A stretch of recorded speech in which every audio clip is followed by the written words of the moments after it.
Continuing on in this unit, we're going to look at how interest is really calculated today. And the nice thing about this unit is that it has some real life applications. Something that you might actually use in your life. And one of those places is a credit card. So many of you will probably end up having a credit card at some point in your lifetime, if you don't already. Today we're going to investigate how interest is calculated, which is critical to understand if you aren't able to pay your credit card bills on time every month, because it adds up quickly when you can't pay them on time. So if we look at this first example, suppose you charge $1,000 on a credit card that charges 12% APR, annual percentage rate. Find the account balance after 5 years. Try to do this by evaluating the single expression and write down the expression as well as the answer. Well, this first of all goes back to that formula of the amount over time equals the original amount times 1 plus p to the t. It's our percent increase formula.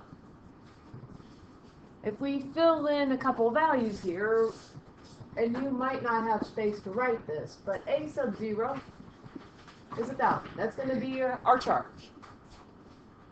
Our percentage is 12%, but how do we write 12% with the decimal? 0.12. We move our decimal 2 spaces to the left.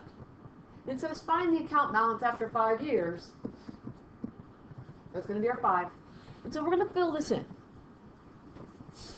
So amount over time equals 1,000. There's our original amount times 1 plus 0.12 to the 5. And we've done something like this before. This shouldn't be unfamiliar to you.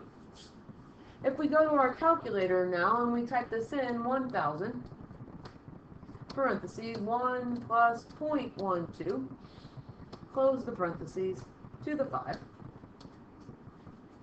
We get this number here. And we're dealing with money, so it doesn't really have to say round to the nearest hundredth, because we're dealing with money. And might be nice, I thought I've got that in there here. But what we end up with then is we end up with, after 5 years, we're going to owe $1,762.34. Just a reminder, looking at the 1, because 1 is 4 or less, we keep that 4 as the same number. But I wonder what happens here on problem number 2. If we still charge $1,000 on a credit card, but now if interest were charged semi-annually this time. Well, how much is semi-annually? It's twice a year, and it says that later on in the problem here. So if interest were charged at 12% APR semi-annually instead of once a year, the same card would charge 6% interest twice a year. Find the account balance after 5 years by evaluating the single expression. So we still have our a sub 0 equals 1,000. But now our percent is 6%. But remember, instead of percentage, we want to write this as a decimal. So we're going to move our decimal point 2 spaces to the left. It's going to be 0.06. And our time is still 5. But don't get too far ahead of me, because when we put this in, it's going to be 1,000 times 1 plus 0.06 to the 2 times 5. We're calculating interest twice now, twice a year instead of once a year. So we need to do that there. But once we come up with the formula, then we can type this in, 1,000 times 1 plus 0.06 to the 2 times 5. And now we're going to owe $1,790.85. Looking at the 7 to determine whether we need to round or not. 1790.85, and we do need to round that up because 7 is 5 or higher. Well, that's just a small sample here, but pretty much when we're working with credit cards or interest in general, it falls mostly into 4 or 5 categories. And what we've done so far is we talked about annual. And what we said is that annual, our interest is calculated once a year. And whatever the annual percentage rate is what we're going to charge. We're going to use that 12% to calculate based on this problem that we've been working on. And what we just typed in here is what we did on example 1, which is the 1 plus 0.12 to the 5. And when we calculated that amount on problem number 1, we came up with the fact that we're going to owe $1,762.34. Well, our second example, we talked about semi-annual. And semi-annual, we had interest calculated twice per year. The interest rate that we used was 6% instead of 12%. Do you see how the 6% is calculated? And if you do, good. If you don't, we'll see if we can come up with it in our next one. But our calculation that we did is we did 1,000 times 1 plus 0.06 to the 2 times 5. And our answer to question number 2 was $1,790.85. Well, how many times do you think interest is going to be calculated if it's calculated quarterly? And hopefully you're thinking 4. In terms of the rate, anyone have a guess on what you think the interest rate's going to be? Well, here goes back to the second question.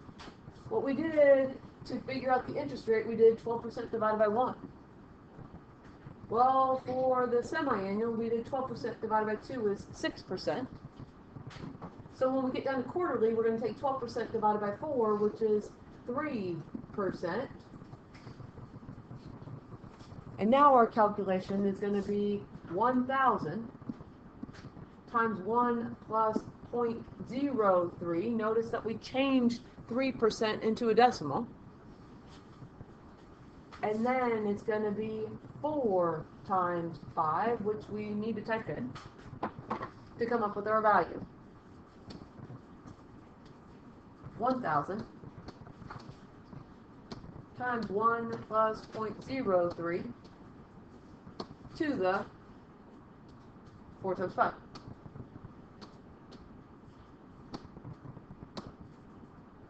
And now we owe $1,800 plus for that one. 1806.11. We're looking at the third one to determine the fact that we keep our cents to 11 cents. And finally here in this particular part, monthly. How many times a year are we going to calculate interest if we're calculating it monthly? Well, there's 12 months in a year. Which means that our interest rate per period is 12% divided by 12, which is 1%. When we put it into our calculations over here, it's going to be 1,000 times 1 plus 0.01. Again, notice that we converted 1% into a decimal. And then it's going to be calculated at 12 times 5. And we need to type that in. 1,000 times 1 plus 0.01, close the parentheses, to the 12 times 5. And and we come up with that value there.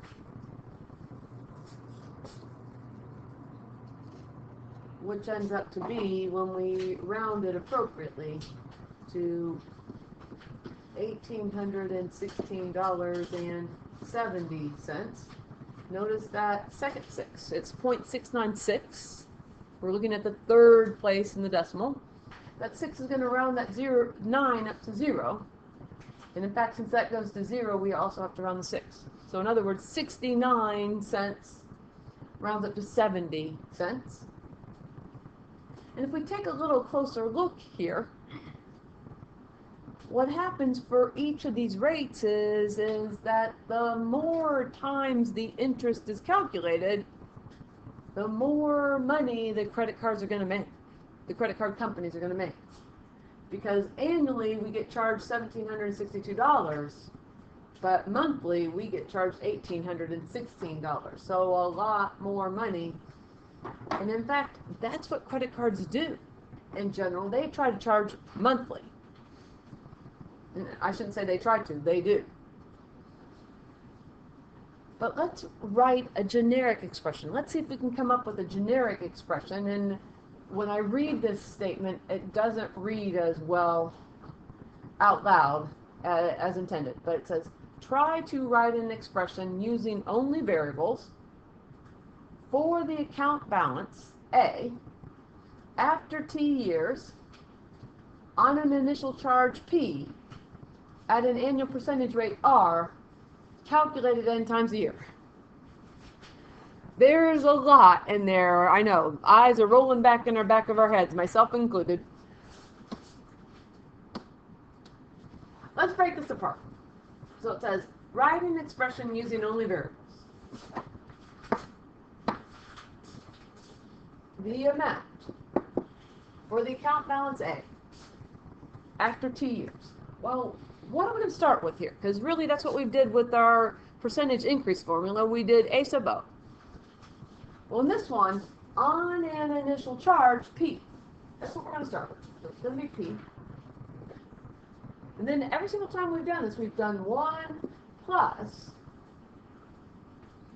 But what happened is, when we were back here at the table, we did 12% divided by 1, 12% divided by 2, 12% divided by 4, 12% divided by 12.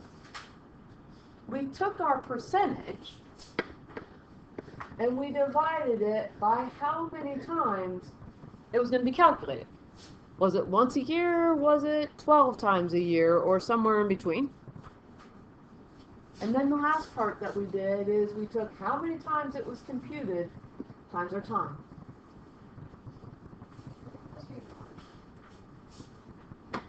And yes, I need to change my second P to an R. Thank you.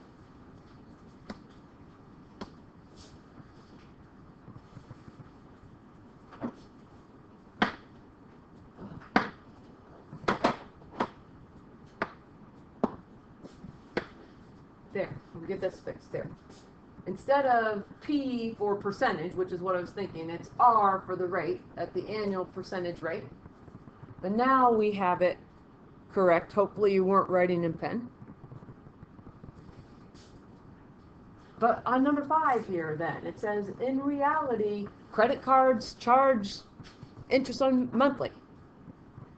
So adjust our equation to make it credit card specific. Well, credit card specific is going to be A equals P times 1 plus R divided by 12 to the 12t.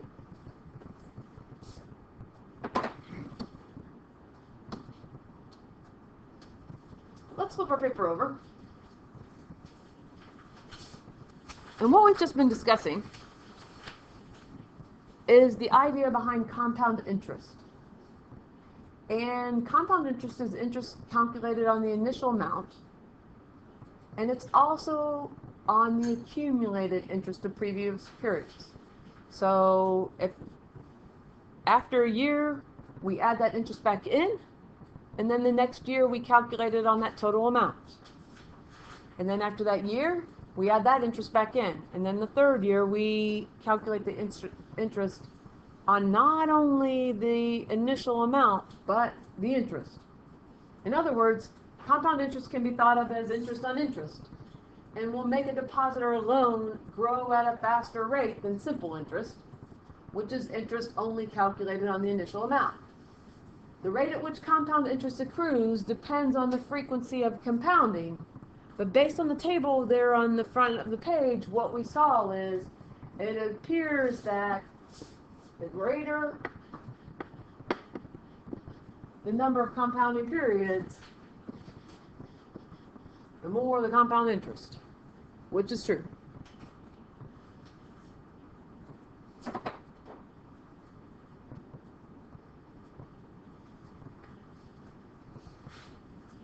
And there's two main types. We saw the first type of compounding interest on the front.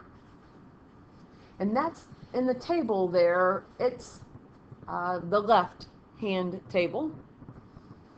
And we have our different parameters here, the A, the P, the R, the N, the T. The one thing to point out is that the interest rate does need to be expressed as a decimal, moving the decimal 2 spaces to the left. But there's a fifth formula if you want to look at it in terms of how many we have. And that's in the table to the right. And this is called a compounding continuously formula. And it's A equals PE to the RT. Remember that E is approximately 2.718. And it continues on.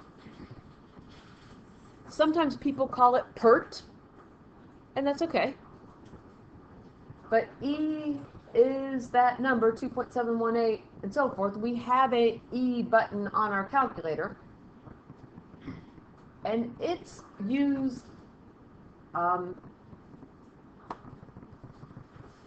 and over and over. It says, consider population growth. Unlike a bank account, the compounding of population growth does not take place annually or quarterly.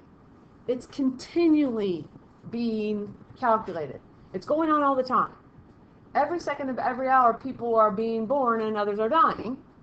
Thus, the growth rate, the overall effect of those births and deaths, can be viewed as a continuous process. So let's finish with a couple of examples here. It says, for the following problems, decide how interest is compounded. This will help you determine which formula to use to find the total amount. We owe $200 on a debt with 16% APR, compounded monthly. That compounded monthly is important. That right there tells us which of those two formulas to use. And then the question is, how much will we owe after 2 years if no payments are made? Well, are we going to use the formula to the left or the formula to the right? And we're going to use the formula here to the left. And when we fill this in, our amount here that we start with is going to be 200. It's going to be 1 plus, well, our rate. Our rate in this problem is 16%.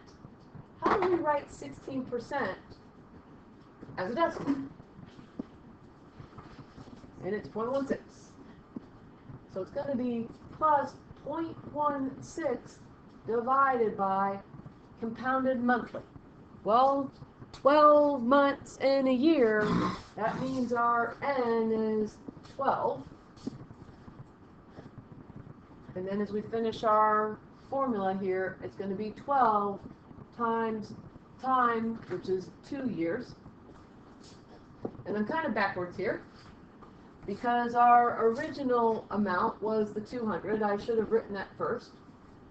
Our rate is 16%, which converted to a decimal is 0.16. N is the number of times that interest is calculated. Since it's monthly, it's 12. And then it says how much will we owe after 2 years. And once we have that information, now we can type that into our calculator. 200 parentheses 1 plus, and it's 0.16 divided by 12, and you don't have to use a fraction button. 0.16 divided by 12, carry it to the 12 times 2. If you do have an 83 calculator, a TI-83, you need to put that exponent in parentheses. 12 times 2. It needs to be in parentheses.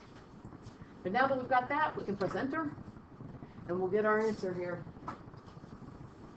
And once again, because it's money, we do not have to specify rounding to the nearest hundredth, 2 decimal spaces, because it's understood that that's the way that we round money. So it's 274.84. We're looking at that 3 to determine that the 4 stays the same.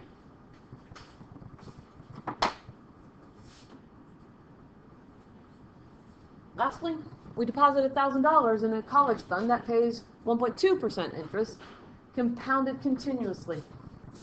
And there's the key word there that's important. Compounded continuously. That tells us which formula to use, which is going to be this one here. Find the account balance after 5 years. Well, I'll do better this time. Our P, we're starting with $1,000. Our rate is 1.2%. How do we write 1.2% as a decimal? Well, we're going to move our decimal 2 spaces to the left. So our decimal is going to be 0.012.